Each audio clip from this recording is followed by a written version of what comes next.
Catherine का पतला नाजुक हाथ सोफे के आर्मरेस्ट पर टिका था, जो ताल में हल्के से थपथपा रहा था। फोन उठाओ, उसने आदेश दिया। सिर्फ एक शब्द, लेकिन उसमें पूरी कमान झलक रही थी। विदोल ने तुरंत फोन उठाया और उसे स्पीकर पर कर दिया। दूसरी ओर से आने वाली आवाज अधीर थी, वो राजा के मुख्य सहायक की थी। मिस्टर विदोल, क्या डॉक्टर मौजूद हैं?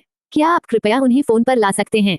मुख्य सहायक का लहजा बेहद विनम्र था, वो लहजा जो विदोल ने कभी महल में पहली मुलाकात के समय उससे नहीं सुना था। विदोल ने झुंझलाकर जवाब दिया, डॉक्टर से बात करने की कोशिश मत करो, उन्होंने साफ मना कर दिया है, अब राविनलॉथ से कोई अनुबंध नहीं लेंगे। ये सोच छोड़ दो, लेकिन पैसे की भाषा हर जगह चलती है।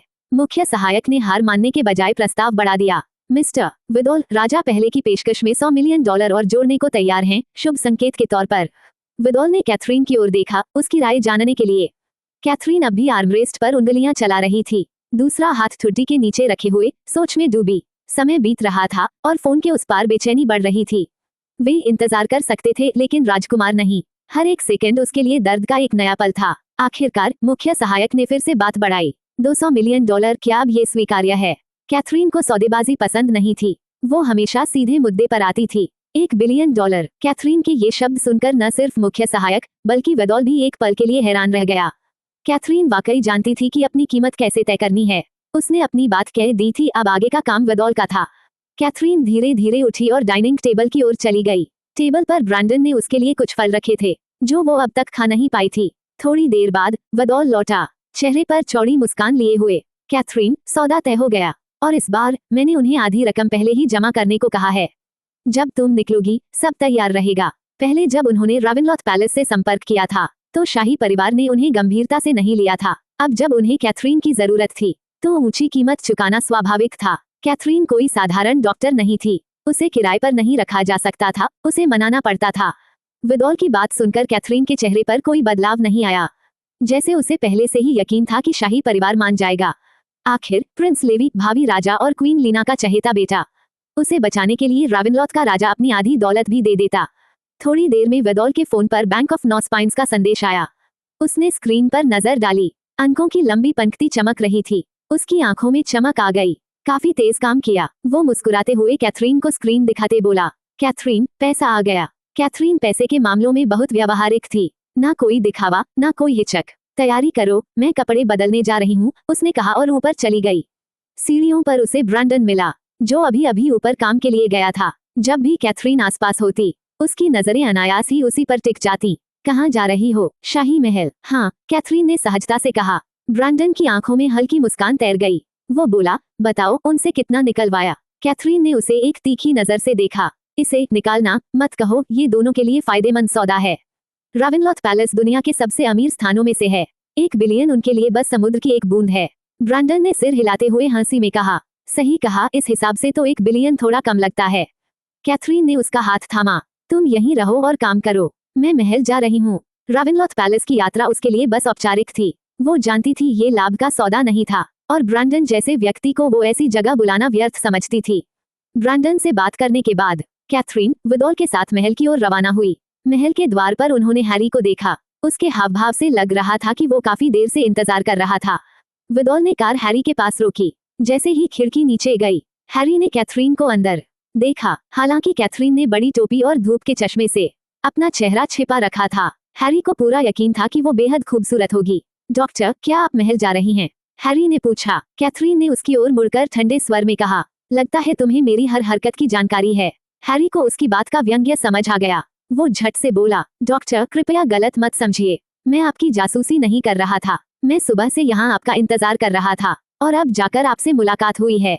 जहाँ तक मुझे आपके गंतव्य की जानकारी थी, तो वो इसलिए क्योंकि मुझे यकीन था कि राजकुमार को बचाने के लिए शाही परिवार आपको दोबारा बुलाने की पूरी कोशिश करेगा। कैथरीन को बिना जांचे भी पता था कि हैरी की आधी बातें सच हैं। यह इलाका निगरानी में था, अगर वो झूठ बोलता तो तुरंत पकड़ा जाता। वो इतना मूर्ख नहीं था। तो बताओ, कैथरीन ने भान उठाते हुए कहा, मेरा इंतजार करने की असल वजह क्या थी? हैरी ने गहरी सांस ली और बोला, डॉक्टर, क्वीन लीना बदले की भावना रखती हैं। जो भी उन्हें नाराज करता है, उसका अंजाम अच्छा नहीं होता।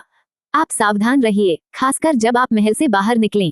कैथरीन ने हल्की हंसी में कहा, हाँ, और कार की खिड़की बंद कर दी। विदोल ने तुरंत एक्सेलरेटर दबाया और कार आगे बढ़ गई। हैरी वहीं खड़ा रहा, कार को जाते हुए देखता रहा, चेहरे पर एक अजीब लालची मुस्कान के साथ। उसने अपने होठों को छुआ और हल्के से एक गहरा, भावनाओं से भरा चुंबन दिया। उसे जरा भी अंदाजा नहीं था कि ऊपर की खिड़की से कोई उसे देख रहा था। वो आदमी ठंडे, भयावह आभा से भरा हुआ था। उसकी उपस्थिति इतनी भारी थी कि जैसे वातावरण से हवा ही खींच ली गई हो। पास खड़ा पैक्सटन पसीना पोंछते हुए कांप रहा था। उसे लग रहा था जैसे वो किसी तूफान के बीच खड़ा है। उसने सोचा, कुछ लोग तो खुद मौत को बुलाते हैं, हैरी भी उन्हीं में से एक है। मिस्टर डंकन की पसंद पर नजर डालने की हिम्मत की है उसने। सीधा मौत को दावत दे रहा है। कैथरीन और वेदोल कार में बैठे थे। कुछ देर तक गाड़ी चलाने के बाद वेदोल ने आखिरकार बात शुरू की। कैथरीन, मुझे लगता है कि प्रिंस हैरी तुम्हारी काफी परवाह करता है, वेदोल ने कहा। प्रिंस हैरी काफी देर तक इंतजार करता रहा, सिर्फ इसलिए ताकि वह कैथरीन को उस मूर्ख रानी से सावधान रहने की चेतावनी दे सके। उसकी चिंता कुछ ज्यादा ही लग रही थी। कैथरीन ने अपनी ठोड़ी पर हाथ टिकाया। उसकी खूबसूरत आंखें सामने कहीं खोई हुई थीं। उसने शांत स्वर में जवाब दिया, मुझे जरा भी परवाह नहीं। वेदोल कुछ पल के लिए चुप रहा, फिर बोला, सही कहा। इस दुनिया में बहुत से लोग कैथरीन को खुश करने की कोशिश में लगे रहते थे। प्रिंस हैरी उनमें से एक मामूली व्यक्ति था। इस बार पिछली बार की तरह नहीं, वेदोल ने सीधा कार महल के गेट तक चलाई। खुद मुख्य परिचारक बाहर आकर कैथरीन का स्वागत करने पहुंचा और आदरपूर्वक दरवाजा खोला। इस बार का व्यवहार पहले से बिल्कुल अलग था। कैथरीन का चेहरा शांत और निश्चल रहा। वो मुख्य परिचारक के साथ क्राउन प्रिंस के कक्ष तक चली गई। राजा और क्वीन लीना दोनों मौजूद थे। क्वीन लीना ने जैसे ही कैथरीन को देखा, उसकी आंखों से मानो आग निकलने लगी। खक, राजा ने गला साफ किया ताकि रानी को शांत कर सके। वेदोल ने धीमे से घृणा भरे स्वर में कहा। उसने मन ही मन सोचा, अगर क्वीन लीना ने आज कैथरीन के साथ जरा भी बदतमीजी की तो मैं रावेनलॉथ के राजा की इज्जत की भी परवाह नहीं करूंगा। मैं खुद जवाब दूंगा। हालांकि ऐसा करने से हैकर अलायंस और रावेनलॉथ के बीच युद्ध भड़क सकता था, लेकिन कुछ स्थितियों में टकराव टालना संभव नहीं होता। इस दुनिया में कुछ लोग ऐसे होते हैं जिनकी मूर्खता सचमुच अद्वितीय होती है। राजा की चेतावनी के बावजूद क्वीन लीना के चेहरे पर असंतोष साफ दिख रहा था। इसी समय प्रिंस लेवी को फिर से दौरा पड़ा। उसका पूरा शरीर कांपने लगा, मुंह से झाग निकलने लगा और आंखें उलट गईं। लग रहा था कि वह किसी भी क्षण दम तोड़ देगा। राजा और रानी दोनों घबरा गए। राजा तुरंत कैथरीन की ओर मुड़ा। डॉक्टर, कृपया क्राउन प्रिंस को देखिए। इस बार क्वीन लीना ने कोई आपत्ति नहीं की। अब उसके बेटे को बचा सकती थी तो सिर्फ कैथरीन ही। उसका पति बूढ़ा हो चुका था और उसका बेटा ही उसकी आखिरी उम्मीद था। वो कभी उसे खोने नहीं दे सकती थी। सबकी निगाहें और उम्मीदें कैथरीन पर टिक गईं। वो प्रिंस लेवी के पास शांत मन से पहुंची। भले ही उसके पास मिस्टर थियो जैसी चिकित्सीय क्षमता नहीं थी, लेकिन वह समझ गई कि लेवी की हालत हेनरी से भी ज्यादा गंभीर है। कैथरीन ने सिरिंज निकाली और वही प्रक्रिया अपनाई जो उसने हेनरी के इलाज में की थी। लेकिन इस बार कुछ अजीब हुआ। इलाज का असर नहीं हुआ। प्रिंस लेवी दर्द से तड़पता रहा। सभी लोग, यहाँ तक कि वेदोल भी हैरान थे। आखिर पिछली बार जैसा असर क्यों नहीं हुआ? क्वीन लीना को अब और यकीन हो गया कि कैथरीन धोखेबाज है। शायद पिछली बार हेनरी का इलाज किसी संयोग से सफल हो गया था। इस बार उसकी चालें बेकार थीं। रानी अपने बेटे की चीखें सुनकर आगे बढ़ी। तुम धोखेबाज हो, मेरे बेटे को छोड़ दो। वेदोल तुरंत बीच में आ गया। उसकी ठंडी नजरें रानी पर जमी रहीं। योर मैजेस्टी, मैं सलाह दूंगा कि आप शांति बनाए रखें, उसने कठोर आवाज में कहा। वेदोल की उपस्थिति हमेशा ठंडी और भय पैदा करने वाली थी। क्वीन लीना ने पिछली बार उसका रूप देखा था और वही याद उसे अब डराने लगी। वो कुछ नहीं कर पाई। क्रोध में पैर पटके और राजा की ओर मदद के लिए देखा। बाहर हलचल मच गई। लोग कैथरीन की क्षमता पर सवाल उठाने लगे, लेकिन कैथरीन के चेहरे पर अब उत्साह की झलक थी। उसने कुछ महत्वपूर्ण खोज लिया था। उसने धीरे से चांदी की सुइयां निकाली, उनकी स्थिति बदली और नए बिंदुओं पर लगाईं। इस बार असर दिखने लगा। प्रिंस लेवी की चीखें धीरे धीरे थम गईं, उसका रंग सामान्य होने लगा। कैथरीन ने सावधानी से सुइयां निकाल दी। फिलहाल उसकी हालत स्थिर हो गई थी। कैथरीन ने थोड़ा खिंचाव लिया और हल्की थकान के साथ खड़ी हुई। वेदोल तुरंत आगे आया और उसके लिए कॉफी लेकर आया। उसका रवैया केवल एक सहायक का नहीं, बल्कि गहरे सम्मान और प्रशंसा से भरा हुआ था। कैथरीन ने कॉफी की एक चुस्की ली। वेदोल ने तुरंत कप उठा लिया। ये देखकर वहां मौजूद लोग कैथरीन की और भी प्रशंसा करने लगे। ऐसे सक्षम सहायक का होना खुद में उसकी प्रतिष्ठा का प्रमाण था। कैथरीन के जाने के बाद चिकित्सक ने क्राउन प्रिंस की स्थिति राजा को बताई। राजा ने राहत की सांस ली, लेकिन क्वीन लीना का चेहरा अब भी नाराज था।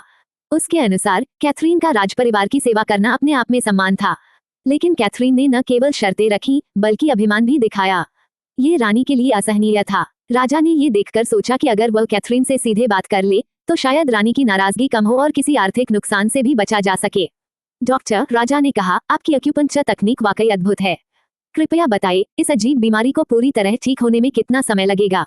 ये स्थिति लंबे समय से चल रही थी और राजा अब चैन से सो नहीं पा रहा था। अगर यह संकट जल्द खत्म नहीं हुआ तो राजघराने की प्रतिष्ठा और भविष्य दोनों खतरे में पड़ सकते थे।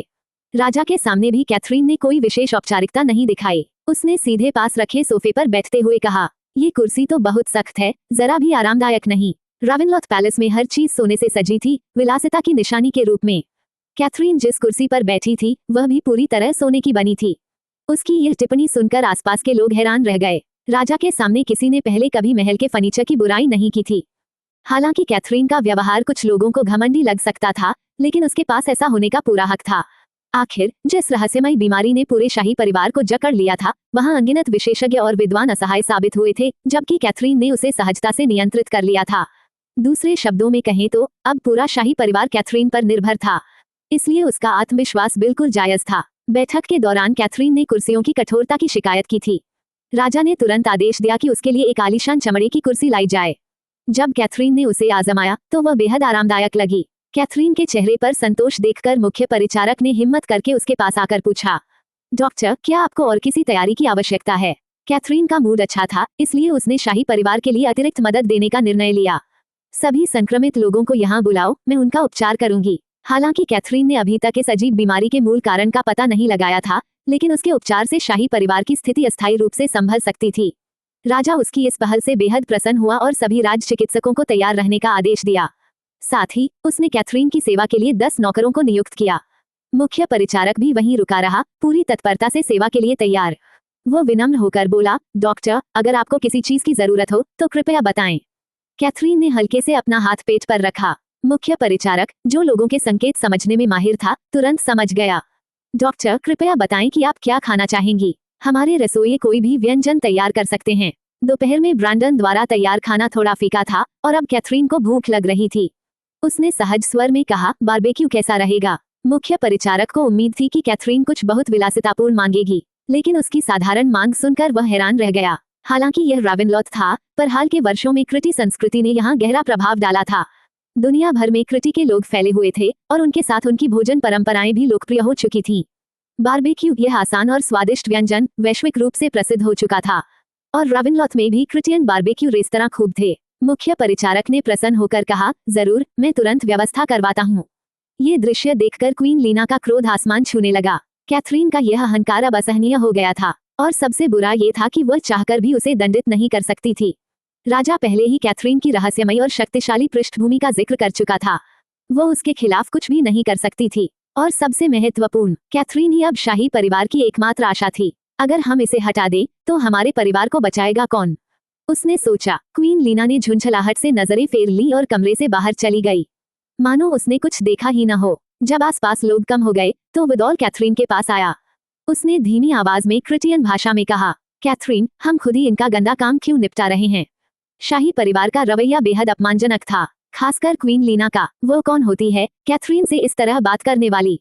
ये सचमुच गुस्सा दिलाने वाली बात थी। यहाँ तक कि मिस्टर डंकन भी अब इस रवैये से तंग आ चुके थे। विदोल को उम्मीद नहीं थी कि कैथरीन स्वेच्छा से मदद करने का प्रस्ताव देगी। कैथरीन अपनी आरामदायक कुर्सी पर लेटी थी। उसने शांत स्वर में जवाब दिया, देखो विदोल, हमें इसके लिए भुगतान मिल रहा है। मैं बार बार बुलाए जाने से बेहतर समझती हूँ कि एक बार में सबका इलाज कर दूं।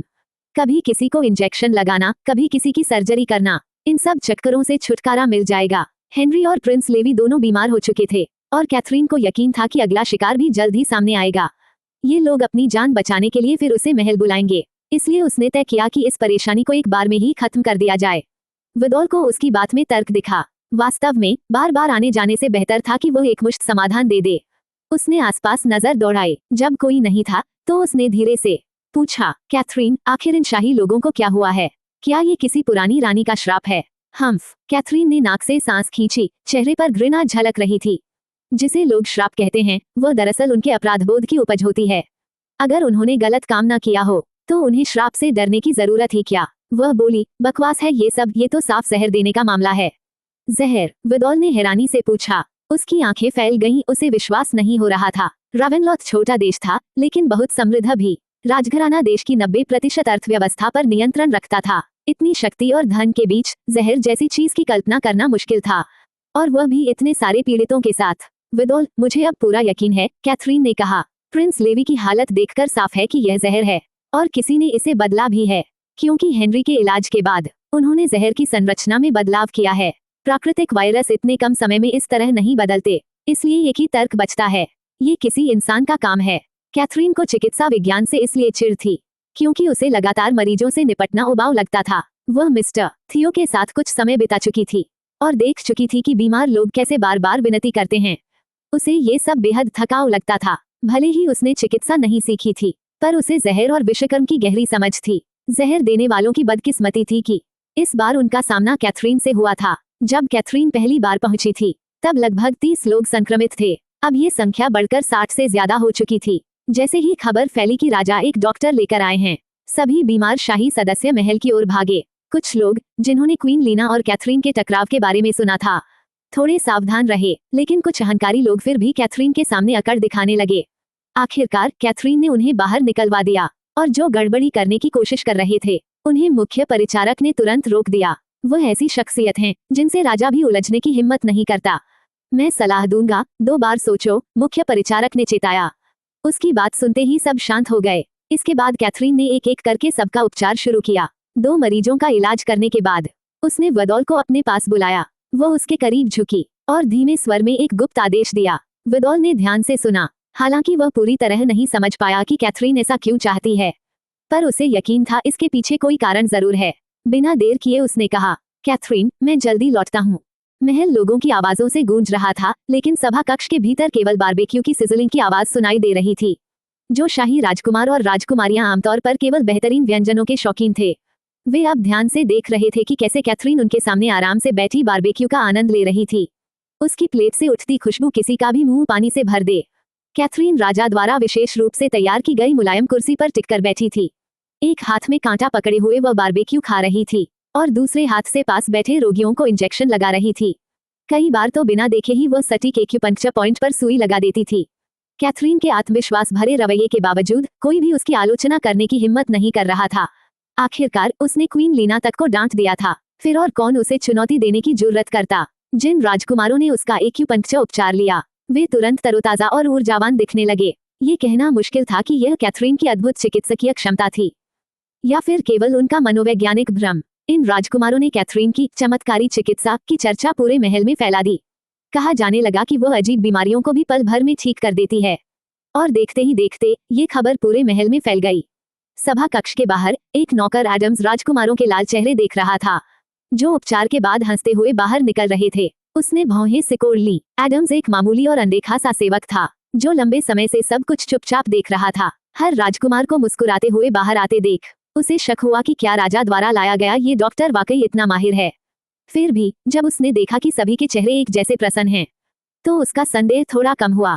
वह सिर झुकाए चुपचाप वहां से चला गया। इससे अनजान की वदौल दरवाजे से उसकी हर हरकत पर नजर रख रहा था। एडम्स के जाते ही वदौल वापस सभा कक्ष में लौटा और कैथरीन की ओर देखा। दोनों के बीच बिना शब्दों के ही समझ बन गई। जाल बिछ चुका था, चारा डाला जा चुका था, अब बस बड़ी मछली के फंसने का इंतजार था। सभा कक्ष से निकलकर एडम्स चुपचाप एक सुनसान जगह पहुंचा। जब उसे यकीन हो गया कि आसपास कोई नहीं है, तो उसने अपना मोबाइल निकाला और एक रहस्यमयी नंबर डायल किया। कॉल जुड़ते ही उसका चेहरा गंभीर हो गया। बॉस, मेरे पास बहुत जरूरी खबर है। उसने महल में हो रही हर घटना की जानकारी विस्तार से दी। घबराए हुए स्वर में उसने कहा, बॉस कुछ कीजिए। सुना है वह डॉक्टर अपना रहस्यमयी एक्यूपंक्चर तरीका महल के चिकित्सकों को सिखाने वाली है। अगर ऐसा हो गया तो कोई भी बीमार व्यक्ति कुछ सुइयों से ही ठीक हो जाएगा। फोन के दूसरी ओर से भारी आवाज आई, घबराओ मत, बस उस पर नजर रखो, मैं किसी को इसका इंतजाम करने भेजता हूँ। ये कहकर उस व्यक्ति ने फोन काट दिया। एडम्स कुछ देर तक अंधेरे स्क्रीन को देखता रहा। चेहरे पर चिंता साफ झलक रही थी। अगर उसके बॉस की योजना असफल हो गई तो क्या होगा। इधर कैथरीन को पूरे शाही परिवार के 60 से अधिक लोगों का उपचार करने में आधा दिन लग गया। अंतिम राजकुमार का इलाज करने के बाद वदौल गंभीर चेहरे के साथ मुख्य परिचारक के पास गया। डॉक्टर बहुत थक चुकी हैं, उन्हें आराम की जरूरत है। सभी नौकरों को बाहर भेज दो, जरूरत होगी तो मैं बुलाऊंगा। मुख्य परिचारक ने बिना कोई सवाल किए आदेश का पालन किया। सबके जाने के बाद वदौल ने कैथरीन की ओर मुड़कर पूछा, कैथरीन, अब हमारा अगला कदम क्या है। कैथरीन ने शांति से फल खाते हुए कहा, अब मछली के फंसने का इंतजार करो। उसे कोई जल्दी नहीं थी। उसे पता था कि छिपे हुए दुश्मन उससे कहीं ज्यादा बेचैन थे। रावेनलॉ आने में पहले ही बहुत समय लग चुका था और उसकी सहनशीलता अब समाप्ति के करीब थी। हालांकि उसने सभी रोगियों का इलाज कर दिया था, लेकिन उसका महल छोड़ने का कोई इरादा नहीं था, क्योंकि असली शिकार अभी सामने नहीं आया था। दूसरी ओर पूरे दोपहर की खोजबीन के बाद पैक्सटन ने प्रिंस हैरी से जुड़ी सारी जानकारी जुटा ली। बॉस, ये रहा दस्तावेज। प्रिंस हैरी की पृष्ठभूमि काफी जटिल है। उसे बचपन में ही जन्मजात ऑटिज्म का निदान हुआ था और उसकी बुद्धि औसत से कम थी। रानी की मृत्यु के बाद उसे क्वीन लीना के अपमान के कारण देश से निकाल दिया गया। कई सालों तक वह बाहर भटकता रहा और किसी तरह जीवित लौट पाया। जब ब्रैंडन ध्यान से फाइल पढ़ रहा था, पैक्सटन को कुछ याद आया और उसने तुरंत कहा, बॉस, मुझे पैसम स्टोन के पिछले मालिक के बारे में पता चला है। वह रावेनलॉथ की रानी ही थी, लेकिन रानी की रहस्यमयी मौत के बाद वह पत्थर गायब हो गया। क्या यह संभव है कि रानी ने वो खजाना प्रिंस हैरी को दे दिया हो, क्योंकि वह बचपन से ही उसकी देखभाल में था। ब्रैंडन की तेज नजरें फाइल पर जमी रहीं। हर शब्द मानो उसकी स्मृति में के गया। उसे महसूस हो रहा था कि मामला सतह पर जितना दिख रहा है, उससे कहीं गहरा है। वो अब कहाँ है? ब्रैंडन ने पूछा। पैक्सटन तुरंत समझ गया कि वो प्रिंस हैरी के बारे में पूछ रहा है। उसने अपने फोन पर निगरानी फुटेज खोला और दिखाया। वो अभी भी कमरे में है। हमारे लोग दरवाजे के पास छिपे हैं। कोई समस्या नहीं होनी चाहिए। फिर भी हर आधे घंटे में पैक्सटन खुद जाकर उसकी स्थिति की जांच करता था, ताकि कोई अप्रत्याशित घटना न हो। अचानक ब्रैंडन खड़ा हुआ, अपना कोट उठाया और कहा, गाड़ी तैयार करो, मैं महल जा रहा हूँ। तुम यहीं रहो और उस लड़के पर नजर रखो। पैक्सटन उसे रोकना चाहता था। उसे लगता था कि बॉस की सुरक्षा सबसे जरूरी है, लेकिन आदेश का उल्लंघन नहीं कर सकता था। ठीक है बॉस, मैं गाड़ी तैयार करवाता हूँ। पैक्सटन समझ गया कि ब्रैंडन दरअसल कैथरीन की सुरक्षा के लिए चिंतित है। हालांकि उसे विश्वास था कि कैथरीन अपनी शक्ति से अकेले भी सुरक्षित रहेगी। फिर भी उसने आदेश का पालन किया। उसने ब्रैंडन के लिए गाड़ी की व्यवस्था की और खुद प्रिंस हैरी की निगरानी में लग गया। महल तक पहुंचने में लगभग आधा घंटा लगा।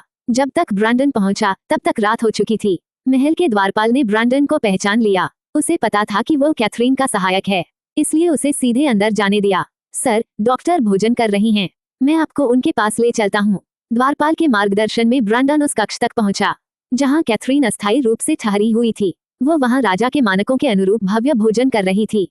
टेबल पर तरह तरह के स्वादिष्ट व्यंजन सजे थे। द्वारपाल ने घोषणा की, डॉक्टर, आपका सहायक आ गया है। कैथरीन ने भोजन से नजर उठाए और ब्रैंडन को देखा। लग रहा था कि वो यहाँ बहुत देर से थी। शायद इसी कारण ब्रैंडन चिंतित होकर खुद आ गया था। कैथरीन ने मुस्कुराकर उसे बैठने का संकेत दिया। बिल्कुल सही समय पर आए हो ब्रैंडन, आओ साथ में खाना खाते हैं। ब्रैंडन को उम्मीद थी कि वह शायद किसी कठिनाई में होगी, लेकिन यहाँ तो वह शाही सुख सुविधाओं में घिरी हुई थी। उसे देखकर लग रहा था कि सारी चिंता व्यर्थ थी। जब ब्रैंडन अब भी खड़ा रहा तो कैथरीन खुद उठी, उसका हाथ पकड़कर उसे बैठाया। हालांकि ब्रैंडन का चेहरा गंभीर था, लेकिन उसने विरोध नहीं किया। कैथरीन ने उसे कांटा थमाया और भौं उठाकर बोली, जो भी बात है पहले खाना खा लो, फिर चर्चा करेंगे। कैथरीन और वेदौल ने अभी अभी खाना खत्म ही किया था कि महल का एक सेवक घबराया हुआ अंदर आया। डॉक्टर, कृपया किसी दूसरे महल में चलिए, उसने हड़बड़ाते हुए कहा। वेदौल ने कांटा नीचे रखकर उसकी ओर देखा। हमारी डॉक्टर को जगह बदलने की क्या जरूरत है? क्या तुम सोच रहे हो कि उनका काम खत्म होते ही उन्हें हटाना आसान होगा? ये सुनते ही सेवक डर गया। आखिर वो कैथरीन को नाराज करने की हिम्मत नहीं कर सकता था। पूरी शाही परिवार की जिंदगी अब उसी पर निर्भर थी। अगर डॉक्टर नाराज हो गई तो राजा उसे जिंदा नहीं छोड़ेगा। वेदौल साहब, आपने गलत समझा, सेवक बोला। रानी के महल में आग लग गई है। सैनिक आग बुझाने की कोशिश कर रहे हैं। आपका महल रानी के महल के पास है, इसलिए आपकी और डॉक्टर की सुरक्षा के लिए कृपया मेरे साथ चलिए। वेदौल ने कैथरीन की ओर देखा, उसके निर्णय का इंतजार करते हुए। कैथरीन खड़ी हुई, गर्दन घुमाई और शरीर को थोड़ा ढीला छोड़ा। चलो जाकर देखते हैं, उसने शांत स्वर में कहा। कैथरीन जाना चाहती थी, इसलिए सेवक रोक भी नहीं सका और उनके पीछे चल पड़ा। दूर से ही कैथरीन ने देखा कि रानी के महल से काला धुआं उठ रहा था। सैनिक आग बुझाने में लगे थे और कई नौकर दूर खड़े तमाशा देख रहे थे। देखो ना, डॉक्टर ने तो राजकुमारों की बीमारी ठीक कर दी, लेकिन अब रानी के महल में आग लग गई। लगता है शाप असर कर रहा है। हाँ जरूर, सुना है रानी के परिवार में जादूगरनियां थीं जो शक्तिशाली जादू जानती थीं। रानी का श्राप सच होगा। हाँ बिल्कुल सही कहा। इन सब चर्चाओं को सुनकर सेवक का चेहरा काला पड़ गया। ये लोग इतने बेखौफ होकर महल के रहस्यों पर बात कैसे कर सकते हैं? क्या इन्हें अपनी जान की परवाह नहीं? वो मन ही मन सोचने लगा। वो तुरंत आगे बढ़ा और उन नौकरों को डांटकर वहां से भगा दिया। जब उसने देखा कि कैथरीन और बाकी लोग उसे देख रहे हैं तो वह बेहद असहज महसूस करने लगा। माफ कीजिए डॉक्टर, उसने झुककर कहा, इन नौकरों को शिष्टाचार की समझ नहीं है। इन्होंने आपको शर्मिंदा किया। कैथरीन ने उसकी ओर देखा और हल्की मुस्कान के साथ कहा, लगता है आपकी रानी का श्राप सच में असरदार है। ये सुनते ही सेवक का चेहरा पीला पड़ गया। डॉक्टर, बात वैसी नहीं है, कुछ चीजें हैं जिन पर चर्चा करना मना है, उसने घबराते हुए कहा। उसकी हालत देखकर कैथरीन मुस्कुरा दी। अरे मैंने तो बस मजाक में कहा था, इतना घबराने की क्या बात है। वह बात सचमुच मजाक में कही गई थी, लेकिन अगर ये शब्द राजा के कानों में पहुंच जाते तो सेवक की जान जाना तय था। इसी बीच कैथरीन ने देखा कि ब्रैंडन किसी का फोन उठा रहा है। वो उसके पास चली गई। ब्रैंडन ने फोन नीचे रखा और गंभीर स्वर में कहा, हैरी गायब हो गया है। कॉल पैक्सटन की थी, जो हैरी की देखरेख के लिए महल के बाहर तैनात था। वो हर आधे घंटे में हैरी की जांच करता था। कुछ ही मिनट पहले उसने पाया कि हैरी कमरे में नहीं है, बिना किसी निशान के गायब। उसने तुरंत ब्रैंडन को सूचना दी। ये सुनकर कैथरीन को जरा भी आश्चर्य नहीं हुआ। उसकी ठंडी आंखों में हल्की मुस्कान उभरी और उसने विदोल की ओर देखा। शुरू करते हैं। विथ प्लेजर, विदोल बोला, चेहरे पर दबे हुए जोश के साथ। इतने दिनों से रुके रहने के बाद अब उसे खुलकर काम करने का मौका मिला था। उसने अचानक आगे बढ़कर सेवक का गला पकड़ लिया। घबराए सेवक ने कांपती आवाज में कहा, मिस्टर विदोल, ये आप क्या कर रहे हैं? कुछ खास नहीं, विदोल मुस्कुराया। बस तुम्हें तुम्हारे राजा से थोड़ी बात करवानी है। ये कहते हुए उसने सेवक को घसीटते हुए बाहर ले गया। उनके जाने के बाद कैथरीन ने ब्रैंडन की ओर देखा और ऊबते हुए बोली, सुना है इस महल में एक पवित्र झरना है जिसे सिर्फ शाही परिवार के लोग देख सकते हैं। चलो देखते हैं। ब्रैंडन ने बिना किसी आश्चर्य के सिर हिलाया। हाँ चलो। रेवेनलॉथ के पहले राजा के समय की कथा थी। जब वो बीमार पड़ा तो एक भविष्यवक्ता ने उसे एक झरने तक पहुंचाया। उस पानी को पीने के बाद राजा स्वस्थ हो गया। तभी से उस झरने को रेवेनलॉथ का पवित्र झरना घोषित किया गया, जहां सिर्फ राजपरिवार के पुरुष ही जा सकते थे। कैथरीन जब उस झरने के मार्ग पर पहुंची तो देखा कि कई सैनिक वहां तैनात थे, सख्त सुरक्षा के साथ। जैसे ही वह अंदर जाने लगी, गार्ड्स ने रास्ता रोक लिया। ये पवित्र झरने का स्थान है। बिना राजा की अनुमति कोई बाहर वाला अंदर नहीं जा सकता। कृपया लौट जाइए। कैथरीन निर्भीकता से आगे बढ़ी, गार्ड्स की बातों को पूरी तरह अनदेखा करते हुए। एक गार्ड ने उसे रोकने की कोशिश की, लेकिन कैथरीन की ठंडी निगाहों ने उसे वहीं जड़ कर दिया। उसने कठोर स्वर में कहा, जाकर अपने राजा से पूछो क्या यही उसका आदेश है कि मैं इस महल में जहां चाहूं ना जा सकूं। राजा ने स्वयं आदेश दिया था कि कैथरीन को पूरे महल में आने जाने की पूर्ण स्वतंत्रता हो। गार्ड उसके शब्दों से सन्न रह गया। तभी पास खड़े दूसरे गार्ड ने धीरे से कहा, थोड़ा समझदार बनो। ये डॉक्टर शुगर हैं, राजा की विशेष मेहमान, वही जिन्होंने क्वीन लीना का सामना किया था। ये सुनते ही पहले गार्ड की आंखों में डर और सम्मान दोनों आ गए। उसने तुरंत रास्ता छोड़ दिया। कैथरीन ने उन पर ध्यान नहीं दिया और सीधे झरने की ओर बढ़ गई। अब कोई भी उन्हें रोकने की हिम्मत नहीं कर सका। आखिर जिसे क्वीन लीना तक नहीं रोक सकी, उसे वे क्या रोकते। पवित्र झरना वास्तव में पहाड़ की दरारों से निकलता एक साधारण झरना था, लेकिन उसे भव्य सजावट से ढक दिया गया था। हर जगह सोने चांदी के आभूषण और रत्न जड़े थे। हर वस्तु अनमोल थी। शाही परिवार और अमीर लोग इसे परम सम्मान मानते थे कि वे अपनी कीमती वस्तुएं इस झरने को अर्पित करें। यहाँ से कुछ भी चोरी करने की कोई हिम्मत नहीं करता था। न केवल कड़ी सुरक्षा के कारण, बल्कि इसलिए भी कि रेवेनलॉथ के लोग पवित्र झरने को ईश्वरीय मानते थे। उनका विश्वास था कि जो इसे अपवित्र करेगा वह और उसका पूरा परिवार विनाश को प्राप्त होगा। चारों ओर देखते हुए कैथरीन ने धीरे से ब्रैंडन की ओर देखा। उसकी तेज निगाहों में एक अजीब सी चमक थी। कैथरीन ने हल्का सिर हिलाया। दोनों के बीच मौन समझदारी थी। कैथरीन को बातों में वक्त बर्बाद करना पसंद नहीं था। उसने बैठने के लिए एक जगह चुनी और ठंडे स्वर में हवा से बोली, मैं इतनी दूर से आई हूँ, क्या अब तुम सामने नहीं आओगे? ये जानकर कि उसकी मौजूदगी का पता चल चुका है, हैरी अब और नहीं छिपा। वह परछाइयों से बाहर निकल आया। पवित्र झरने सेक्रेड स्प्रिंग के पीछे एक छोटा लकड़ी का अलमारीनुमा कमरा था, वही जगह जहां हैरी बचपन से खेला करता था। उसे वहां की हर चीज, हर सजावट की जानकारी थी और यह भी पता था कि कैसे छिपना है ताकि कोई उसे देख न सके। लेकिन उसने यह नहीं सोचा था कि कैथरीन उसके आने भर से उसकी मौजूदगी पहचान लेगी। उसका दिल कुछ पल को घबरा गया, लेकिन उसने जल्दी ही खुद को संभाला और शांत भाव से कैथरीन की ओर बढ़ा। डॉक्टर, आप यहाँ क्या कर रही हैं? ये सेक्रेड स्प्रिंग है और गैर शाही लोगों का यहाँ प्रवेश मना है। हुंफ, कैथरीन ने तिरस्कार भरी हंसी के साथ कहा, भौं उठाते हुए। और तुमने मुझे यहाँ से बाहर निकालने के लिए इतनी कोशिश की, यहाँ तक कि पैसमस्टोन तक लाए, और अब तुम खुद यहाँ चोरी छिपे वापस आ गए। हैरी शांत रहा। उसके चेहरे पर कोई अपराधबोध नहीं था। उसने अपना चेहरा ढकते हुए दर्द का नाटक किया। डॉक्टर, मैं मरना नहीं चाहता और मैं नहीं चाहता कि मेरे भाइयों को कुछ हो। ये सेक्रेड स्प्रिंग रेवेनलॉथ का पवित्र प्रतीक है। भविष्यवक्ता ने कहा था कि अगर हम सच्चे मन से प्रार्थना करें तो ये झरना हमारी दुआ सुनेगा और शाही परिवार की रक्षा करेगा। मैं बस डर गया था और अपने परिवार की सुरक्षा के लिए प्रार्थना करने आया था। कैथरीन ने भौं उठाई, चेहरे पर एक रहस्यमय मुस्कान के साथ पूछा, ऐसा है क्या? इन 3 शब्दों ने ही हैरी के चेहरे का रंग उड़ा दिया। डॉक्टर, आप मुझ पर विश्वास नहीं करती। उसकी आवाज सच्चाई से भरी लग रही थी और कोई साधारण व्यक्ति शायद यकीन कर लेता, लेकिन दुर्भाग्य से सामने कैथरीन थी। कैथरीन की आंखें ठंडी थीं, उसकी आवाज बेहद शांत। किस बात पर विश्वास करूं? इस बात पर कि तुमने सेक्रेड स्प्रिंग में जहर नहीं मिलाया, या इस पर कि तुम ही इसके पीछे के मास्टरमाइंड नहीं हो? हैरी स्तब्ध रह गया। उसने सोचा नहीं था कि कैथरीन सब जान चुकी है। वह सफाई देने लगा, नहीं, मैंने ऐसा कुछ नहीं किया। मैं भी तो शाही परिवार का हिस्सा हूँ। मैं अपने ही लोगों को क्यों नुकसान पहुंचाऊंगा? इससे मुझे क्या फायदा होगा? वह अब भी झूठ को पकड़े हुए था। शायद जब तक सबूत सामने न आ जाए वह कभी सच नहीं बोलेगा। कैथरीन पूरी तैयारी के साथ आई थी। अगर उसके पास सबूत न होते तो वह इतनी बड़ी चाल चलती ही नहीं। वह बोली, तो क्या तुम यह मानोगे कि कोई तुम्हारा खून का नमूना ले? क्या कोई मेरा खून क्यों लेगा? हैरी गुस्से से भर उठा, मगर भीतर ही भीतर बेचैनी महसूस कर रहा था। उसे भरोसा था कि कैथरीन सच्चाई तक नहीं पहुंच सकती। वह जानता था कि वह समझदार है, मगर उसे यकीन था कि उसकी योजना बिल्कुल बेदाग थी। उसने चारों ओर देखा। वदौल, जो कैथरीन के साथ था, वहां नहीं था। उसे तुरंत समझ आ गया कि मामला इतना आसान नहीं है। उसने मन ही मन सब जोड़कर सोचा और अंदाजा लगाया कि कैथरीन का असली इरादा क्या है। डॉक्टर, आप मेरे साथ ऐसा नहीं कर सकती। मैं आपके साथ राजा के पास चलता हूँ।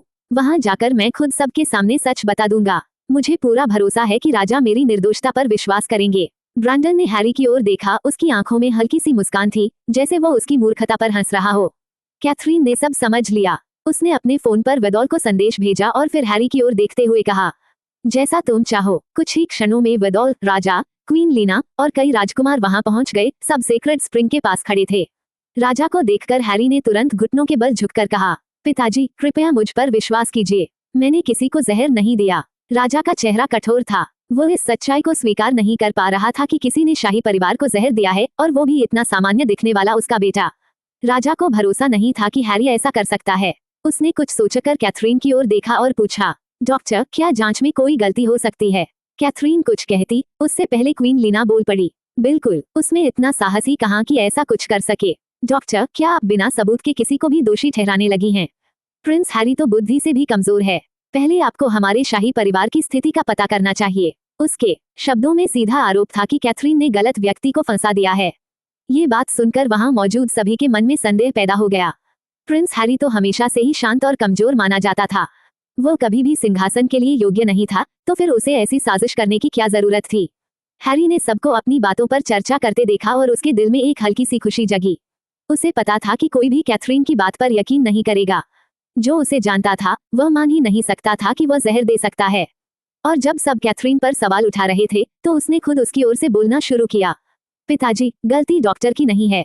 शायद वे सच खोजने की जल्दबाजी में कुछ भ्रमित हो गईं। मैं तो बस हमारे परिवार की सुरक्षा के लिए यहाँ प्रार्थना करने आया था, और कुछ नहीं। राजा हैरी की बात सुनकर भी कुछ नहीं बोले। वास्तव में सेक्रेड स्प्रिंग उनके लिए हमेशा पवित्र रहा था। बीमार पड़ने पर शाही परिवार के कई लोग वहां जाकर पवित्र जल पीते और दुआ करते थे। राजा अब दुविधा में थे। भले ही कैथरीन की बातें अजीब लग रही थीं, लेकिन उन्होंने पहले भी परिवार की जान बचाई थी। उनकी प्रसिद्धि और प्रभाव के कारण राजा सीधे उन्हें दोषी नहीं ठहरा सकते थे। अगर ऐसा है तो क्यों न हम। रुकिए, राजा की बात बीच में ही एक आवाज ने काट दी। सबकी निगाहें कैथरीन के पास खड़े आदमी पर टिक गईं, ब्रैंडन पर। वो अब तक चुप था, लेकिन अचानक बोल उठा। उसे शाही परिवार की राजनीति में दिलचस्पी नहीं थी, लेकिन अगर कोई कैथरीन को निशाना बनाता तो वह चुप नहीं रहता। कैथरीन को ब्रैंडन के हस्तक्षेप पर कोई हैरानी नहीं हुई। वो बस उसके पास खड़ी रही, शांत और आत्मविश्वासी। राजा ने उसकी ओर देखा। उन्हें महसूस हुआ कि यह व्यक्ति साधारण नहीं है। उसके भीतर एक ऐसी गरिमा थी जो कई राजकुमारों में भी नहीं थी। ये शालीनता सिर्फ जन्म से नहीं, बल्कि गहरी शिक्षा और अनुशासन से आती है। राजा ने उसकी पहचान जानने की कोशिश भी की थी, लेकिन कोई जानकारी नहीं मिली। वह आदमी जैसे किसी रहस्य की तरह था। राजा ने थोड़ी देर सोचकर पूछा, क्या तुम्हें कुछ कहना है? ब्रैंडन ने हल्का सा सिर हिलाया। उसकी उपस्थिति में इतनी तीव्र शक्ति थी कि बिना कुछ कहे भी कोई अपनी निगाहें उससे हटा नहीं पा रहा था। सबकी उत्सुक निगाहों के बीच भी ब्रैंडन पूरी तरह शांत और संयमित रहा। उसने सहजता से एक वाक्य कहा और पूरे सभा कक्ष में हलचल मच गई। अगर यह व्यक्ति प्रिंस हैरी नहीं है तो। पूरा हॉल स्तब्ध रह गया, यहाँ तक कि हैरी भी। केवल कैथरीन का चेहरा शांत और निर्विकार बना रहा। सबसे पहले आवाज उठी क्वीन लीना की, जो पहले से ही कैथरीन से मन ही मन दुश्मनी रखती थी। उसे लगा यह मौका कैथरीन को नीचा दिखाने का है। अगर वह खुद कुछ न कर सके तो भी राजा से कैथरीन को सजा मिलते देखना सुखद होगा। क्वीन लीना ने गुस्से का दिखावा करते हुए कहा, क्या बकवास है? ये प्रिंस हैरी ही हैं। क्या राजा अपने बेटे को नहीं पहचानता? ब्रैंडन ने सिर घुमाकर उसकी ओर देखा। उसकी तेज ठंडी निगाहें सीधे क्वीन लीना के दिल में उतर गईं। उसे ऐसा लगा जैसे किसी ने उसका गला जकड़ लिया हो। उसने जीवन में पहली बार इतनी डरावनी नजर महसूस की। यह आदमी आखिर है कौन? ब्रैंडन के शब्दों ने हैरी के आत्मविश्वास को पूरी तरह तोड़ दिया। हैरी को लगा कि सामने खड़ा यह आदमी कोई साधारण व्यक्ति नहीं है। उसकी निगाहें मानो दिल के अंदर तक झांक रही हों। क्या वह सब जान चुका है? हैरी ने ज्यादा सोचने की हिम्मत नहीं की और जोर से बोला, नहीं, यह असंभव है। मैं राजा का पुत्र हूँ, ये सच्चाई कोई नहीं बदल सकता। सभा में उपस्थित सभी लोग हैरान थे। भले ही हैरी राजा का पसंदीदा नहीं था, लेकिन वह सचमुच राजा का बेटा था। शाही रक्त की पहचान कभी झूठी नहीं हो सकती। पर ब्रैंडन की बातों में कुछ ऐसा था जिसने सबको असमंजस में डाल दिया। ब्रैंडन की ठंडी आंखों में एक ठंडी चमक उभरी। उसकी आवाज इतनी सधी और ठंडी थी कि सुनने वालों के रोंगटे खड़े हो गए। मैंने ये नहीं कहा कि तुम राजा के बेटे नहीं हो, मैंने सिर्फ कहा तुम प्रिंस हैरी नहीं हो। वो कुछ पल के लिए रुका, फिर होठों पर एक रहस्यमयी मुस्कान आई। है ना, प्रिंस हेडन? Prince Hayden! सब लोग स्तब्ध रह गए। वो तो मर चुका था। ब्रैंडन के शब्द मानो पानी में बम की तरह गिरे। चारों ओर सनसनी फैल गई। प्रिंस हेडन रानी का दूसरा पुत्र था। प्रिंस टोबी की मृत्यु के बाद हेडन की भी बचपन में एक कार दुर्घटना में मौत हो गई थी। ये घटना हमेशा महल के लिए वर्जित विषय रही थी और राजा ने इसके बारे में बोलने की सख्त मनाही की थी। लेकिन अब ब्रैंडन ने उसे सबके सामने उजागर कर दिया था। क्वीन लीना के चेहरे पर अविश्वास झलक रहा था। वो प्रिंस हैरी या आप कहें हेडन की ओर देखती रह गई। तुमने क्या कहा? ये प्रिंस हेडन है। यह असंभव है। ब्रैंडन ने उसकी बात का कोई जवाब नहीं दिया। उसने सिर्फ हैरी की ओर देखा। क्या मैं आगे बताऊं? अब सब समझ चुके थे कि ब्रैंडन इतनी बड़ी बात यूं ही नहीं कहेगा, उसके पास सबूत जरूर होंगे।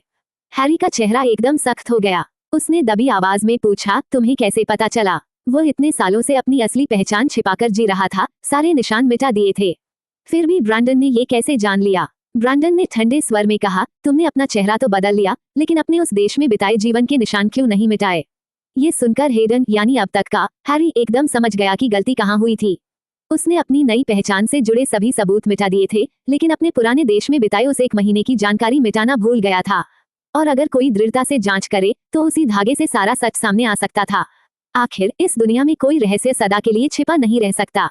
ब्रैंडन की इतनी पुरानी बातों तक पहुंचने की क्षमता वाकई अद्भुत थी। असलियत अब सामने थी। हैरी असल में प्रिंस हेडन था, रानी का दूसरा पुत्र। हेडन हैरी से 1 साल बड़ा था। हैरी की माँ एक सामान्य स्त्री थी, इसलिए हैरी को रानी ने पाला था। दोनों लगभग एक ही उम्र के थे और बचपन से साथ रहते थे, इसलिए उनका रिश्ता भी गहरा था। लेकिन एक दिन किसी ने हेडन की कार के ब्रेक से छेड़छाड़ की और वह कार पहाड़ी से नीचे जा गिरी। सौभाग्य से रानी के एक विश्वासपात्र ने समय रहते उसे बचा लिया। उसके बाद रानी ने हेडन को महल से दूर रखकर उसकी सुरक्षा सुनिश्चित की।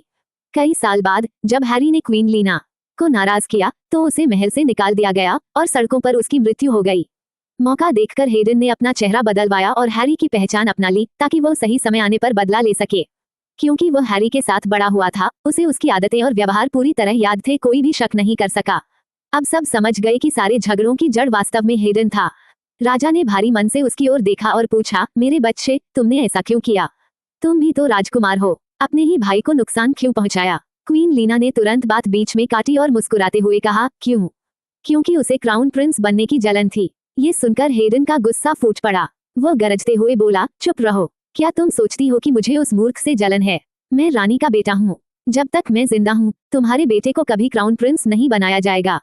हेडन की बात झूठ नहीं थी। रावेनलॉथ के शाही परिवार में रानी और उपपत्नी के बच्चों के बीच स्पष्ट भेदभाव था। जब तक रानी का पुत्र जीवित हो, किसी उपपत्नी का पुत्र वारिस नहीं बन सकता था। हेडन की आंखों में गुस्सा भड़क उठा, लाल आंखें ऐसे जल रही थी मानो क्वीन लीना को राख कर दें। क्या यही वजह नहीं थी कि तुम मुझे मारना चाहती थी? क्वीन लीना कुछ क्षण के लिए घबरा गई, पर जल्दी ही खुद को संभाल लिया। इतने सालों से महल में रहकर उसने हर तरह के षड्यंत्र देखे थे, यह उसके लिए नया नहीं था। झूठ, उसने जोर से कहा, सबूत दिखाओ। फिर उसने राजा की ओर मुड़कर कातर स्वर में कहा, महाराज, हेडन ने शाही परिवार के खिलाफ साजिश रची है और अब मुझे बदनाम कर रहा है। उसे तुरंत मौत की सजा दी जानी चाहिए। कैथरीन और विदोल किनारे खड़े होकर इस शक्ति संघर्ष को ठंडी निगाहों से देख रहे थे। विदोल एक फल की प्लेट लेकर आया और कैथरीन के सामने रख दी। कैथरीन, शो देखने से पहले थोड़ा फल खा लो, उसने मुस्कुराते हुए कहा। ये शक्ति संघर्ष जल्दी खत्म होने वाला नहीं था। कैथरीन ने विदोल की इस सोच की सराहना की। क्वीन लीना के प्रभाव में आकर राजा ने हेडन के प्रति अपनी असंतुष्टि जाहिर की। हेडन, चाहे कारण कुछ भी हो, तुम राजपरिवार पर अत्याचार करने और पवित्र झरने को अपवित्र करने का औचित्य नहीं दे सकते। हाँ, हेडन ने तिरस्कार से नाक सिकुड़ी, चेहरे पर घृणा भरी मुस्कान के साथ बोला, अगर मैं अपनी माँ की मौत और अपने भाई के प्रति नफरत के कारण इस देश को भी मिटा दूं, तो क्या फर्क पड़ता है? पिता, क्या आप भूल गए कि हमारे पूर्वजों ने रावेनलॉथ की स्थापना कैसे की थी? रावेनलॉथ के पहले राजा ने भी एक अत्याचारी के अत्याचार झेले थे और उसी के खिलाफ बगावत कर यह राज्य बनाया था। फिर भी राजा हेडन के कार्यों से असंतुष्ट रहा। हेडन, शायद ये सब गलतफहमियां हैं। लीना का स्वभाव थोड़ा कठोर है, लेकिन वह ऐसा नहीं कर सकती। राजा के विश्वास भरे शब्द सुनकर लीना का चेहरा गर्व से भर गया। बिल्कुल सही कहा, मैं ऐसा कैसे कर सकती हूँ। लेकिन तभी हेडन बोला, अगर मेरे पास सबूत हो तो। राजा और क्वीन लीना दोनों चौंक गए। हेडन ने अपना फोन निकाला और क्वीन लीना को एक वीडियो दिखाया। क्या तुम्हें लगता है कि तुम अपने किए से बच सकती हो? देखो, इसमें कौन है। वीडियो में दिखाई देने वाला व्यक्ति क्वीन लीना का छोटा भाई था। उसने कबूल किया कि क्वीन लीना ने प्रिंस टोबी को नुकसान पहुंचाया और प्रिंस एबर्ट की कार में छेड़छाड़ की थी। क्वीन लीना के चेहरे पर एक पल के लिए घबराहट झलकी, लेकिन उसने तुरंत खुद को संभाल लिया और हेडन को घूरते हुए बोली, तुमने मेरे भाई को पकड़ लिया, तुम कितने निर्दयी हो। इसके बाद उसने राजा से शिकायत करते हुए कहा, महाराज, हेडन ने मेरे भाई पर अत्याचार किया। उसने जान बचाने के लिए झूठ बोल दिया। आप इस पर कैसे विश्वास कर सकते हैं? हेडन क्वीन लीना की नीचता को भली भांति जानता था, इसलिए वह बिना ठोस सबूत के खुद को उजागर नहीं करता। क्वीन लीना, ये क्या है? हेडन ने कहा। इसके बाद हेडन ने और वीडियो दिखाए जिनमें क्वीन लीना को रानी की दवा में जहर मिलाते और उसकी ऑक्सीजन ट्यूब हटाते हुए देखा गया। क्वीन लीना की अपनी शकी आदतों ने ही उसे फंसा दिया था। वो किसी पर भरोसा नहीं करती थी और हर महत्वपूर्ण काम खुद ही करती थी। ये वीडियो देखकर क्वीन लीना का शरीर कांपने लगा। उसे उम्मीद नहीं थी कि हेडन के पास इतने सालों बाद भी इतने ठोस सबूत होंगे। हेडन ने सबूत पूरे राजपरिवार के सामने रखे। सब लोग देख लें, ये क्वीन लीना के अपराधों के प्रमाण हैं। अब कोई शक नहीं बचा। गुस्से में क्वीन लीना हेडन की ओर झपटी, उसका फोन छीनने की कोशिश करते हुए चिल्लाई, तुम तो अपना चेहरा बदलवा सकते हो, तो क्या पता तुमने किसी से मेरा रूप बनवाकर मुझे फंसाया हो। तुम दुष्ट हो। बताओ, तुमने मेरे साथ ऐसा क्यों किया? सिर्फ सिंहासन पाने के लिए? तुम तो क्रूर हो, राजगद्दी के लिए किसी को भी मिटा दोगे। जो लोग बाहर से देख रहे थे, उन्हें सब ज्यादा साफ दिखाई दे रहा था। राजपरिवार के कुछ सदस्य, जिन्होंने खुद अन्याय झेला था, अब हेडन पर शक करने लगे। लेकिन कैथरीन और कुछ अन्य लोगों ने क्वीन लीना की चाल को भांप लिया। वो इतनी चतुर थी कि उसने सबका ध्यान हेडन की ओर मोड़ दिया, ताकि उसके अपने अपराध छिप जाएं। कैथरीन, जो अब तक चुप थी, राजा की बदलती सोच देखकर अचानक बोली, महाराज, हेडन द्वारा इस्तेमाल किया गया जहर बहुत विशिष्ट है।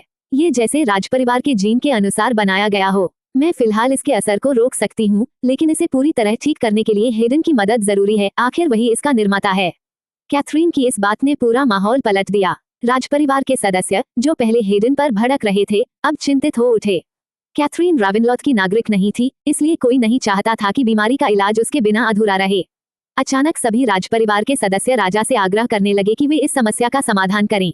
क्वीन लीना की आंखों से जैसे आग निकल रही थी। वह कैथरीन को वहीं खत्म करना चाहती थी, लेकिन कुछ कर नहीं पा रही थी। हेडन कैथरीन का इशारा समझ गया। भले ही उसे पता नहीं था कि कैथरीन उसकी मदद क्यों कर रही थी, लेकिन उसके मन में गहरा आभार था।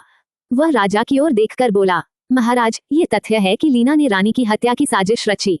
अगर आप लीना को न्यायालय के सामने पेश करेंगे, तो मैं राजपरिवार को बचाने के लिए एंटीडोट दूंगा। जब सब स्वस्थ हो जाएंगे, मैं पवित्र झरने के सामने आत्महत्या कर लूंगा। ये सुनकर सब स्तब्ध रह गए। किसी ने नहीं सोचा था कि हेडन की नफरत इतनी गहरी होगी। क्वीन लीना ने हेडन को घूरते हुए हंसी में कहा, हाँ हेडन, क्या तुम सच में मरना चाहते हो? क्या तुम सिंहासन नहीं चाहते? झूठ मत बोलो, मान लो, तुम्हारा असली मकसद क्या है? हेडन शांत रहा, फिर धीरे धीरे बोला, मेरा असली मकसद है तुम्हारी मौत। इसके बाद उसने राजा की ओर देखा और बोला, महाराज, अब निर्णय आपका है। आप चाहें तो अपने प्रिय रानी को बचाएं या मुझे अभी मार दें। कोई फर्क नहीं पड़ता। अगर राजपरिवार के बाकी सदस्य भी मेरे साथ नर्क जाएं, तो मुझे कोई अफसोस नहीं होगा। राजा कुछ कह पाते, उससे पहले ही राजपरिवार के सदस्य बेकाबू हो उठे। किसी को मरना नहीं था। वे राजा की ओर मुड़कर बोले, महाराज, क्वीन लीना ने रानी की हत्या की है। सबूत साफ हैं, उसे सजा मिलनी चाहिए। हाँ, उसे दंड दो। क्वीन लीना को मारो और राजपरिवार को बचाओ। लीना ने उन लोगों की ओर घृणा से देखा। वही चेहरे जो कभी उसकी चापलूसी करते नहीं थकते थे, आज वही उसकी मौत की मांग कर रहे थे, सिर्फ हेडन को खुश करने के लिए। इन कपटी चेहरों को देखकर कभी घमंडी रही क्वीन लीना अब टूट चुकी थी। वो घुटनों के बल राजा के पास रेंगते हुए पहुंची और गिड़गिड़ाने लगी कि वे इन झूठे आरोपों पर विश्वास न करें। किसी और दिन होता तो शायद राजा उसकी बात मान लेते, लेकिन आज हालात अलग थे। रानी की हत्या के पक्के सबूत थे और पूरा राजपरिवार लीना के खिलाफ था। रावेनलॉथ का राजा होकर वह केवल अपनी मर्जी से नहीं चल सकता था। अगर पूरा राजपरिवार उसके खिलाफ हो जाए, तो उसका राज कैसे टिकेगा? लंबे सन्नाटे के बाद राजा ने आखिरकार फैसला सुनाया, हेडन और लीना दोनों को ले जाओ, अभी के लिए कैद करो। ये सुनते ही हेडन समझ गया कि अब उसकी जीत निश्चित है। राजा झुक चुके थे और लीना की मौत बस वक्त की बात थी। शांत भाव से हेडन बिना किसी विरोध के सैनिकों के साथ चला गया, लेकिन जाने से पहले उसने कैथरीन की ओर देखकर हल्के से सिर झुकाया, सम्मान के रूप में। कैथरीन ने कोई प्रतिक्रिया नहीं दी। वो बस आराम से फल का एक टुकड़ा उठाकर खाने लगी, जैसे कुछ हुआ ही ना हो। इसके विपरीत क्वीन लीना पूरी तरह बौखला गई। शायद उसे अपने भविष्य का अंदेशा था। वह जोर जोर से चिल्लाने लगी, गालियां देने लगी, अपने शाही आचरण को भुलाकर खुद को छुड़ाने की कोशिश करने लगी। ये दृश्य देखकर राजपरिवार के युवा सदस्य दंग रह गए। किसी ने नहीं सोचा था कि क्वीन लीना इस रूप में दिखेगी। राजा के चेहरे पर घृणा झलकने लगी। उन्होंने सैनिकों को आदेश दिया, इसे यहाँ से ले जाओ। क्वीन लीना को हटाने के बाद दरबार में सन्नाटा छा गया। राजा ने सब राजपरिवार के सदस्यों को विदा कर दिया, लेकिन सबको मालूम था कि यह मामला इतनी आसानी से खत्म नहीं होगा। रावेनलॉथ का महल अब बड़े तूफान के कगार पर था। सबके चले जाने के बाद राजा कैथरीन के पास पहुंचे। कुछ ही घंटों में वे 10 साल बूढ़े लगने लगे थे। थकी हुई आंखों से उन्होंने पूछा, डॉक्टर, क्या कोई एंटीडोट बनाना असंभव है? कैथरीन ने नजर उठाए और धीरे से कहा, असंभव नहीं, बस मुश्किल है। ये सुनते ही राजा के चेहरे पर थोड़ी उम्मीद जगमगाई। वे जल्दी से बोले, तुम्हें क्या चाहिए? जो भी मांगो मिल जाएगा। मुझे कुछ खास नहीं चाहिए, कैथरीन ने शांत स्वर में कहा, बस थोड़ा समय। 1 साल दीजिए, मैं एंटीडोट बना दूंगी। 1 साल। राजा का चेहरा बुझ गया। उनके मन की सारी उम्मीद जैसे राख हो गई। 1 साल में कितने राजपरिवार के सदस्य मर जाएंगे, कौन जानता था? और अगर 1 महीने में भी यह हल न हुआ तो रावेनलॉथ में इतिहास का पहला तख्ता पलट होना तय था। तब तक शायद वह राजा भी न रहें। कैथरीन से कोई ठोस जवाब न पाकर राजा निराश होकर चले गए। उनके जाते ही विदोल ने धीरे से पूछा, कैथरीन, तुमने हेडन की मदद क्यों की ताकि वो रानी को मार सके? कैथरीन ने भौहें सिकोड़कर ठंडे स्वर में कहा, उसके परफ्यूम की गंध बहुत तेज थी, मेरी नाक में जलन होती थी। ये सुनकर विदोल के रोंगटे खड़े हो गए। वाकई क्वीन लीना का इत्र तीखा था। किसी ने नहीं सोचा था कि वही उसकी मौत की वजह बनेगा। अगर कैथरीन की मदद न होती तो हेडन शायद लीना का सामना नहीं कर पाता। आखिर लीना के पास राजा का समर्थन था, लेकिन अब जब पूरा राजपरिवार टूटने की कगार पर था, क्या कैथरीन वाकई इस वायरस के सामने लाचार थी? विदोल को शक था कि नहीं। महल से निकलते वक्त कैथरीन लगभग एक नौकर से टकरा गई। वो रुकी और नीचे देखा, नौकर जमीन पर गिरा कांप रहा था। कैथरीन की ठंडी निगाहें उस पर टिक गईं। बता, उसने धीमी लेकिन डरावनी आवाज में कहा, तू मुझसे टकराया क्यों? ये सुनते ही नौकर का कांपना रुक गया। उसने सिर उठाया और कैथरीन की आंखों में देखा। अब उसमें न डर था न घबराहट, बस एक रहस्यमय मुस्कान थी। डॉक्टर, आपकी नजर वाकई गजब है, उसने कहा। कैथरीन ने ठंडी नजर से उसे देखा, जरा भी हिचकिचाए बिना मार डालने के लिए तैयार थी अगर वह जरा भी संदिग्ध हरकत करता। नौकर ने उसके इरादे समझ लिए। उसने झुककर आदरपूर्वक कहा, डॉक्टर, मैं प्रिंस हेडन का आदमी हूँ। उन्होंने आपके लिए कुछ भेजा है। उसने जेब से एक छोटा सा डिब्बा निकाला और कैथरीन के सामने रख दिया। डॉक्टर, ये वही है जो राजकुमार ने आपको देने को कहा था। कैथरीन ने बॉक्स खोला। अंदर एक काला चमकहीन पत्थर था, मुट्ठी के आकार का। वह पूरी तरह से काला था, जैसे कोयले का टुकड़ा, कोई खास पहचान नहीं। जैसे ही कैथरीन ने उसे छूने के लिए हाथ बढ़ाया, नौकर बोला, डॉक्टर, नहीं, ये पैसम स्टोन है, इसमें अत्यधिक शक्ति है। इसे सिर्फ विशेष दस्ताने से छुआ जा सकता है। एम्फ। कैथरीन ने बिना परवाह किए पत्थर उठा लिया। जैसे ही उसने उसे छुआ, उसकी उंगलियों में हल्की बिजली की लहर दौड़ गई, इतनी कमजोर कि केवल कोई अत्यंत संवेदनशील व्यक्ति ही महसूस कर सकता था। नौकर स्तब्ध रह गया। वह जानता था कि प्रिंस हेडन की उंगलियां इस पत्थर को छूने से जल गई थीं, लेकिन कैथरीन पर कोई असर नहीं हुआ। कैथरीन ने पत्थर को वापस डिब्बे में रखा और धीरे से कहा, मैं इसे रख लूंगी, अब तुम जा सकते हो। कैथरीन की भयभीत कर देने वाली उपस्थिति के कारण नौकर सिर झुकाए बिना कुछ बोले भाग गया। कैथरीन ने बॉक्स की ओर देखा, आंखों में संदेह था। उसे महसूस हुआ कि इस पूरे मामले में कुछ न कुछ गलत है। महल से बाहर निकलने के बजाय उसने अपना रास्ता बदल लिया। वह अब महल के डंजन की ओर जा रही थी, जहां राजपरिवार के अपराधियों को रखा जाता था। वहीं प्रिंस हेडन भी बंद था। कैथरीन को सच्चाई जाननी थी, आखिर यहाँ हो क्या रहा था। कालकोठरी में अन्य कालकोठरियों की तुलना में यहाँ का माहौल कहीं बेहतर था। न तो यहाँ अंधेरा था, न ही सीलन। हर कैदी को अलग अलग कोठरियों में रखा गया था, जहाँ उन्हें जरूरत की सारी चीजें मिल जाती थीं। बस एक चीज की कमी थी, आजादी। अपनी पहचान बताने के बाद कैथरीन को सैनिकों ने सबसे निचले तल तक पहुंचाया। हेडन के अपराध बहुत गंभीर थे, इसलिए उसे यहीं कैद किया गया था। दरवाजा खुलने की आवाज सुनकर हेडन चौंक गया। कैद होने के बाद से वह दीवार की ओर मुंह करके बिस्तर पर पालथी मारकर बैठा रहता था और किसी से बात नहीं करता था। लेकिन इस बार कदमों की आहट सुनते ही उसने अपने पैर नीचे किए, पलटा और मुस्कुराते हुए बोला, डॉक्टर, कृपया बैठिए। कैथरीन बिना झिझक बैठ गई। भले ही यह कालकोठरी थी, लेकिन माहौल साफ सुथरा था। कैथरीन के बैठने के बाद हेडन ने उसे ध्यान से देखा। उसकी निगाहों में न तो घृणा थी, न ही डर, बल्कि एक अजीब सी कोमलता थी, जैसे उसमें सम्मान और प्रशंसा दोनों झलक रहे हों। कुछ पल की चुप्पी के बाद हेडन बोला, डॉक्टर, क्या आप मुझसे कुछ पूछना चाहती हैं? बेहिचक पूछिए। कैथरीन ने उसकी आत्मविश्वास भरी मुस्कान पर तिरस्कार भरी नजर डाली। मुझे तुमसे कुछ क्यों पूछना होगा? उसके उत्तर से हेडन हैरान रह गया। उसकी आंखों में क्षण भर के लिए आश्चर्य झलक उठा। डॉक्टर, क्या आप इस सब के पीछे की सच्चाई जानना नहीं चाहती? या फिर ये नहीं जानना चाहती कि मैंने इतनी मेहनत क्यों की आपको पैसम स्टोन देने के लिए? कैथरीन ने कंधे उचकाए जैसे उसे कोई फर्क न पड़ता हो। अगर ऐसा है तो मैं ये पत्थर तुम्हें वापस लौटा देती हूँ। ये कहकर उसने वही डिब्बा निकाला और हेडन के सामने रख दिया। हेडन ने जब उसे पत्थर दिया था तब से वह उसे वापस नहीं ले सकता था, लेकिन कैथरीन की प्रतिक्रिया देखकर वह उलझन में पड़ गया। डॉक्टर, अगर पैसम स्टोन के लिए नहीं तो फिर आपने मेरी मदद क्यों की? कैथरीन ने भौं उठाए और मुस्कुराई। क्या तुम सच में जानना चाहते हो? हेडन ने ईमानदारी से जवाब दिया, हाँ, कृपया बताइए। कैथरीन ने ठंडे स्वर में कहा, मैंने तुम्हारी मदद नहीं की। मुझे बस वो क्वीन लीना पसंद नहीं थी। वो बदसूरत और बेहद परेशान करने वाली थी। क्या? हेडन चौंक गया। उसने कभी नहीं सोचा था कि उसकी जीत का कारण उसकी योजनाएं नहीं बल्कि कैथरीन की नापसंद थी। कैथरीन ने आगे कहा, क्या तुम्हें सच में लगता है कि मैं तुम्हारी उस चाल को नहीं समझ पाई थी जिसमें तुमने मुझे रावेनलॉथ बुलाया ताकि मैं खुद क्वीन लीना के अपराधों को राजा के सामने उजागर कर दूं? शुरुआत में कैथरीन को कुछ पता नहीं था। रावेनलॉथ के राजा ने ही वो इनाम वाला मिशन जारी किया था और विदोल उसका समन्वय कर रहा था। कैथरीन ने उसे बस एक सामान्य काम समझा, लेकिन जब उसने हेडन को हैरी के रूप में भेष बदल कर देखा उसे शक हुआ। जांच के बाद उसे कई अजीब संयोग मिले, सब कुछ जैसे पहले से रचा गया हो। फिर भी कैथरीन पीछे नहीं हटी। उसने और विदोल ने मिलकर एक योजना बनाई ताकि हेडन, जो असली मास्टरमाइंड था, सामने आ सके। अब जबकि हेडन कैद था और उसके पास कोई शक्ति नहीं बची थी, कैथरीन को खुद कुछ करने की जरूरत नहीं थी। हेडन का चेहरा सख्त पड़ गया। उसने गहरी सांस ली। डॉक्टर, तो फिर आप आज कालकोठरी में क्यों आई हैं? कैथरीन ने सीधा पूछा, क्या तुम मुझे पहचानते हो? हेडन के चेहरे के भाव अचानक बदल गए। उसकी आंखों में अविश्वास था। आप मुझे कैसे पहचान सकती हैं? ये तो असंभव है, कैथरीन ने कहा। तुम्हारी प्रतिक्रिया से साफ है कि हम पहले मिल चुके हैं। वो कभी किसी को भूलती नहीं थी, पर उसे पूरा विश्वास था कि उसने हेडन को पहले कभी नहीं देखा, शायद क्योंकि उसने अपना चेहरा बदल लिया था। हेडन ने हल्की कड़वी मुस्कान दी। डॉक्टर, आप मेरे जीवन की सबसे बड़ी मुक्ति हैं। अगर आपने मुझे उस दिन नहीं बचाया होता तो मैं आज जिंदा नहीं होता। ये घटना 7 साल पहले की थी। उस समय हेडन ने सफलतापूर्वक प्लास्टिक सर्जरी करवाई थी और हैरी बन गया था। लेकिन क्वीन लीना उस पर भरोसा नहीं करती थी। उसने हत्यारों को भेजकर उसे मरवाने की कोशिश की। बचने के लिए हैरी ने खुद को उन लोगों के बीच छिपा लिया जिन्हें अपहरण कर काले बाजार में बेचा जा रहा था। उसी समय कैथरीन एक मिशन पर थी। उसने उन तस्करों को रोका और कैद लोगों को आजाद कराया, जिनमें हैरी भी था। वो एक छोटे से पिंजरे में कैद था जो जानवरों के लिए बनाया गया था और डर से कांप रहा था।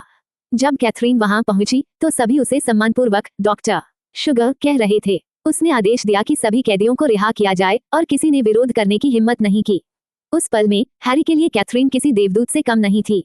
उसकी वह छवि हमेशा उसकी यादों में दर्ज हो गई। रावेनलॉथ लौटकर वह गुमनाम रहा, लेकिन कैथरीन को ढूंढने की कोशिश कभी नहीं छोड़ी। उसे बस इतना लगता था कि अगर वह कैथरीन को पाले तो शायद उसे मुक्ति मिल जाएगी। पैसम स्टोन उसकी मां की निशानी थी, उसकी सबसे कीमती धरोहर। वो उसे कैथरीन को सौंपकर अपना आभार व्यक्त करना चाहता था। बीते वक्त को याद करते हुए हेडन ने सिर उठाया और श्रद्धा भरी निगाहों से कैथरीन की ओर देखा। डॉक्टर, मैं बहुत समय से आपसे धन्यवाद कहना चाहता था।